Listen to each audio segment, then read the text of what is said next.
کا جو پڑھنے والا ماہر پڑھنے والا ہوگا، قرآن کو جو قاعدہ کے ساتھ مخرج کے ساتھ لے کے ساتھ پڑھتا ہے، ایسا پڑھنے والا مع السفرۃ الکرام بررہ، ایسے آدمی معزز فرشتوں کے ساتھ ہوں گے۔ میرے بھائیوں، آج دنیا میں بڑا آدمی اگر کوئی ہے، اس کے ساتھ رہنے کے لیے، اس کے ساتھ سفر کرنے کے لیے، اس کے ساتھ ٹور میں جانے کے لیے، اس کے ساتھ ایک سیلفی لینے کے لیے دنیا پریشان ہو رہے ہیں۔ اگر کوئی اسی طریقے سے ہیرو آ جائے اور دیکھیے گا آپ نوجوانوں کی بڑی بھیڑ لگ جاتی ہے، کسی طریقے سے اس کے ساتھ ایک سیلفی یا ایک فوٹو ہم لے لیں۔ میرے پیارے ساتھی، یہ دنیاوی حال ہے۔ میرے پیارے ساتھیوں، فرشتوں سے بڑھ کر کے اور کیا ہو سکتے ہیں، جن فرشتوں کا کوئی گناہ نہیں ہے۔ اللہ کے نبی فرماتے ہیں، فر قرآن پڑھنے والا، اس کو مخرج کے ساتھ پڑھنے والا، معنی اور مطلب کے ساتھ سمجھ کر کے پڑھنے والا شخص ان فرشتوں کے ساتھ ہوں گے، معزز فرشتوں کے ساتھ ہوں گے۔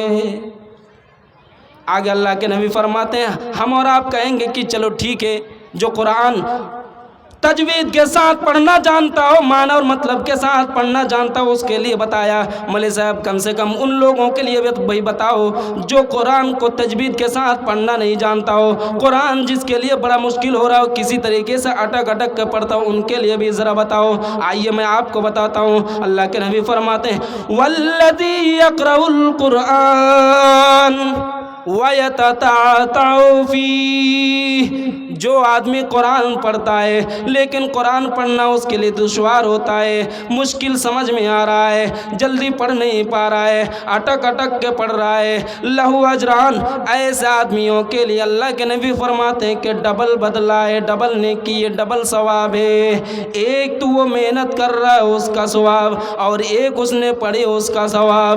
میرے پیارے ساتھیوں، ہمیں اور آپ کو غور کرنے کی ضرورت ہے۔ ہمیں اور آپ کو اپنی ڈیلی یہ شیڈول میں سیٹنگ کرنی ہے، کم سے کم صبح 5 منٹ اور شام کے ٹائم 5-7 منٹ 10 منٹ قرآن کی تلاوت کرنی چاہیے۔ ہمیں فرصت نکالنی چاہیے، کیونکہ یہی قرآن ہمارے پکش میں قیامت کے دن اللہ تعالیٰ سے باتیں کرے گا، یہی قرآن ہمارے حق میں باتیں کرے گا، یہی قرآن ہمیں جنت بھی دلائے گا۔ اللہ کے نبی دوسری حدیث کے اندر فرماتے ہیں کہ جو یہ روزہ رکھنے والا جو روزہ رکھتا ہے، یہ روزہ اور یہ قرآن، یہ دونوں اپنے ساتھی کے لیے قیامت کے دن رب العالمین سے احتجاج کریں گے۔ ایک کہے گا اللہ میری تلاوت یہ کیا کرتا تھا رات کو، ایک کہے گا اللہ مجھے یہ روزہ رکھا تھا اور میری وجہ سے اس نے کھانا پانی نہیں کھایا ہے، اس نے برائی سے بھی بچا ہے۔ اے اللہ ہم دونوں کہہ رہے ہیں کہ اس کو جنت دے دے، اللہ تعالیٰ جنت دے دے گا۔ میرے پیارے ساتھیوں، ہمیں اور آپ کو ذرا احساس ہونا چاہیے، تو ہمیں اور آپ کو تھوڑا سا قرآن کی تعلیم پر دھیان دینا چاہیے۔ ہاں، ساتھ ہی ساتھ ہم عصری علوم کا بھی اہتمام کریں، کیونکہ آج کل بغیر عصری علوم کے ہم چل نہیں سکتے ہیں، بغیر دنیاوی تعلیم کے ہم چل نہیں سکتے ہیں۔